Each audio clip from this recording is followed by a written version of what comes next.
That's the sound of studying being done. It's also the sound of cracking open a Red Bull. We're not sponsored, but like I'd like to be one day. One day, maybe when we have more than one handful of subscribers. We're not even there. Not even do a full hand yet. One of them is me. One of them is not me. Okay, Northern Italy. So we went over our introduction to Italy, talking about DOC and DOCG classifications, as well as some general terms. So we'll jump into the northern part of Italy, which is going to take up the most of our time and be our most formidable wine region that we're going to be talking about. So climate and grape growing in northern Italy. Since we don't have as much proximity to the ocean and to the, or rather to the sea, we're having a more moderate continental climate in this region. The Alps are providing a moderating influence to the vineyards from the north, as well as protecting them from rain. Vineyards, however, closer to the shore, perhaps near the coastal regions of the Veneto or LaGuardia, will have a little bit more rain than the more inland counterparts. And with that extra rain and that extra moisture, infection rates for, say, fungal diseases or rot are a little bit higher. The River Po and the Lake Garda act as mitigating influence. The Lake Garda is just, I believe, south of Piemonte, and the Po River runs through northern Italy. We're having a pergola-style training, which is a trellis system that protects the grapes from sunburn as well as from much air circulation. So we should have pulled up a picture, but it's essentially training your vines a little higher. That allows air circulation underneath the vines, cooling the berries and cooling the growing environment while they grow. All right, we're going to talk about some grape varieties that are important here. So your key black grapes of northwestern Italy. So that's going to be your left-hand side, so like Piedmont and whatnot. You're going to have Nebbiolo, Barbera, Dolcetto. Fun thing about Nebbiolo, it's considered that it buds early and ripens last, whereas Dolcetto is also an early ripener, but it has deep color, low acid, medium to high tannin. The key white grape we're going to see here is Cortese. That is also a very slow ripening white variety. And moving on to northeastern Italy, our key black grapes here are going to be Corvina and Merlot, and our white grapes are going to be Pinot Grigio, Garganega. It's a mouthful with a lot of G's. And finally, Chardonnay. So let's break it down into regions. So we have a lot of regions to cover. The biggest one so far is going to be, Trento Alto Adige, or rather not one of the biggest, but one of the most complex and layered. So we have the region of Alto Adige, which is known for its production of Pinot Grigio in a sort of dry and high acid style with medium body. And we're having lots of green fruits and citrus sort of overrun the character of this wine. Red wine production is dominated by an Italian grape, Stevia. This is a light body with fruit characteristics, sort of lower to medium tannin, and lots of red fruit on the palate and the nose as well. And we're generally seeing our wines come out of this region being labeled Alto Adige DOC. So the Trentino part of Trentino Alto Adige is Trentino. Who would have figured? So typical varietals here are going to be our Chardonnay and Pinot Grigio, but we're going to see some production of Merlot and Tarolgo. It's an Italian native grape. These grapes are generally planted mid-slope or on the valley floor, and most wine here is generally named Trentino DOC. So the vines, like I said, they can actually be planted on both the valley floor and the slopes. So on the valley floor, we're going to have more like medium-bodied wines with high acid, like almost like ripe stone fruit characteristics. Whereas grapes grown on the slope are grown in are produced in a style very similar to Alto Adige.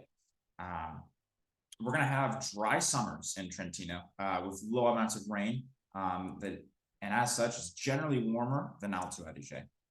Lake Garda to the west is a cooling influence that is mitigated by the mountains to the west of the valley. All right, so then we move on to Friuli Venezia Giulia, which is same as the region of Trento Alto Adige, a moderate continental climate. In the more mountainous areas, however, in the sections that are near the Adriatic Sea, are going to experience a more maritime climate that's on the warmer side. We're seeing same as Alto Adige Pinot Grigio production. And this is a region that's going to produce our more richy and weighty Pinot Noirs as compared to the more simple styles that are going to be a little bit more basic on the palate. We're having these Pinot Grigios have juicy pear characteristics with some tropical fruit flavors as well. Merlot production also common in the area of Friuli. We're seeing this be produced with a medium body style, medium tannin and medium acid. So it's one of our just middle of the road, middle of the ground growing regions for Merlot. Flavors are going to be red fruited, and sometimes we are going to have some oak be used for additional flavor. And wines coming out from the plains of this region can be labeled as Friuli Grave DOC and Collio DOC and Collio Orientali DOC is going to be our DOC region in the hill regions. And these regions are known for their premium Pinot Grigio production, again, in that really rich style. Moving on, we have the Veneto. This is towards the southern end of Lake Garda. It's a very large viticultural area. We're going to have a warm climate here with moderate rainfall. And you have a really large diurnal range, and you have cooling influence of altitude. So breezes and misty influences from the lake help combat disease and rot, like we talked about, was a big concern earlier. However, this leads to growers spraying their plants more often. And the flatlands of the Veneto are actually ideal for large quantity production of your Pinot Grigio, your Merlot, your Chardonnay, and finally your Corvina.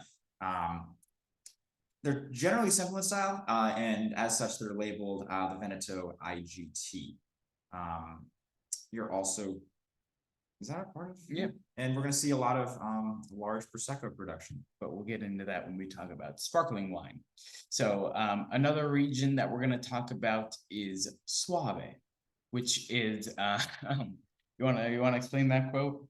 We had an old wine professor of ours taught us when learning the grape of Soave, Garganega. It sounds like Gargamel from the Smurfs. And so she always says that, oh, Gargamel always looks in the mirror to see if he looks suave. So Dr. Harold, if you're watching this, we love you. Thanks for the hint. Appreciate you. So Garganega, our major grape that we're going to see here, this is going to be a little bit bolder in style with medium to high tannin and a medium body. We're going to have flavors of apples and pears as well as some white pepper as well. And wine can be labeled Soave DOC in this region. And our wine from the foothills have the ability to be labeled Soave Classico DOC. So moving on, we have Valpolicella. The big grape here is going to be Corvina, as mentioned earlier. So Corvina has moderate color, low tannin, high acid. And you're going to see some labeling terms here when we're talking about Valpolicella. We have Valpolicella DOC and then Valpolicella Classico DOC. Refer to the last video if you want to understand what DOC or Classico means. But what's crazy here is that they have different ways of making wine. So we're going to talk about the Pasito method, which is used widely in the Veneto to promote structure and concentration, flavors, and color for your red wines made from Corvina or Corvina-based blends. Grapes here are going to be picked early with high acidity, then they are dried. So it concentrates the sugar and flavor, and fermentation itself does not occur until the winter. So you have two different styles of Pasito in Valpolicella. So you have Amarone della Valpolicella DOCG. So this is made in a dry or off-dry style with a full body, high alcohol, medium high tannin, It's generally aged in these very large oak casks, and as such, they have very concentrated flavors of red berries and spicy notes. And then you have your Recioto della Valpolicella DOCG. So the grapes in a Recioto are so sweet, fermentation naturally stops. So the wine is going to be very sweet with intense flavors of red fruits, full body, medium high alcohol, and tannin. You also see that this method, the Recioto method, is also seen for Recioto de Suave DOCG. So our second method, the ripasso method, uses the used grape skins from the Amarone method in the fermentation process. And this is essentially done to add more color, add a little bit more flavor, and add more tannin to the wine. And wines in this style can be labeled Valpolicella Ripasso DOC. And during this process, the yeast that exists on the grape skins ferment the remaining sugar that is in the wine during this fermentation process that allows that flavor extraction to happen. We'll next move on to the region of Piemonte, which has large influences from the northern mountains, the Alps, which provide a nice rain shadow, protecting it from rain and those moderating influences that would lead to more moisture in the vineyard. We're having a moderate continental climate with colder winters as well as colder summers, since we're more towards that northern region in getting into the continent of Europe. Some fog and thunderstorms and hail exist. That is going to provide a detriment to the growing environment, especially during the growing season. So that's something that winemakers need to be aware of. The ranging foothills in this area are extremely diverse in aspect, as well as altitude, which provide a range for wine styles as well as wines to be grown in the region that are okay with the sort of moderate continental climate. The majority of our production, we're going to see a lot of black grapes being used: Nebbiolo, Barbera, and Dolcetto. The major white grapes are a little bit smaller and just consist of Muscat and Cortese. Our regions, we're going to see a lot of production in Barolo, especially for our grape Nebbiolo, in which DOCG Barolo is going to be 100% Nebbiolo production. But talking about Barolo itself, we're having several villages on south-facing slopes grow their Nebbiolo vines to produce this nice high tannin, high acid, slightly lower color wines. This does have ability to age in bottle, and tannins are going to soften, and we're going to have a little bit more flavor of truffle, tar, and leather. So really nice deep tertiary aromas as it ages. DOCG Barolo, like I said, 100% Nebbiolo production in this area. We're having a little bit lower color with high acid and high tannin. And this grape is going to be slower on the ripening side, so it needs this slightly warm-ish climate that you can get sort of on this mid-range, getting that sun influence. Our best examples are going to have nice full-bodied with this high tannin, high acid that leads to this potential for bottle aging. And you may see a village name appear on the label if it perhaps solely comes from one village the entirety of the grapes. DOCG wines must be aged 38 months, which is equivalent to almost, I believe that's just over 4 years. And with that 4-year indication, just over three, I'm sorry. But to the 4-year comment, wines are released in the January of the 4th year after harvest. So you have the choice to age for that 38 months as well as some additional time. You just have to make sure that you meet that minimum, of which 18 months must be an oak or a wooden vessel. Doesn't have to be oak necessarily, could be a wooden, a used cask or something to that effect. But traditionally, we are seeing less barrel use to soften tannins due to improvements in vineyard management. More so, the ability to use extraction techniques to be able to soften these tannin levels during the pre-fermentation process. However, some oak maturation still occurs in small or large format casks, depending on the style of the winemaker. Going on to the region of Barbaresco. This is also known for Nebbiolo. You have the altitude and the influence of the river mean it pretty much translates that your Nebbiolo is going to ripen earlier here, leading to fruitier, less perfumed expressions of Nebbiolo. A fun thing that I was actually taught about Nebbiolo is that often it looks almost like orange, not like a garnet, more like orange in the glass. You then have your Barbaresco DOCG. Of course, there's more requirements. So your wine must be aged for 2 years with 9 months in oak before release. And you'll see that higher quality wines coming out of Barbaresco DOCG come from a single vineyard.